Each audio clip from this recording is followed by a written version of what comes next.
just want to thank you guys for the thumbs up last week I received, and all the new subscribers. Welcome here to the SG group. It's the Stinkhocha crew. And as you saw in the intro, we were cleaning the beach up. We're all getting ready for the big circus coming to town.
You know, there was a thing I noticed when I was living in California.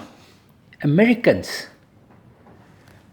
they make peanut butter and jelly sandwiches. What the hell? Jelly. We make peanut butter jam sandwiches. And another thing we do, we put butter first. If you don't put butter on your sandwich first, it's naked. It's absolutely naked. Now the butter is on. Then you're going to start with the peanut butter and then the jam. Not the jelly. It's the same like you go and serve without underpants. Holy moly. You're naked. I've tried surfing without underpants. Sometimes those jewels will move to the wrong spot, bro. And when you fall flat on a board, and in the wrong spot, I bet you're gonna go out. So, put butter on first. Don't be naked.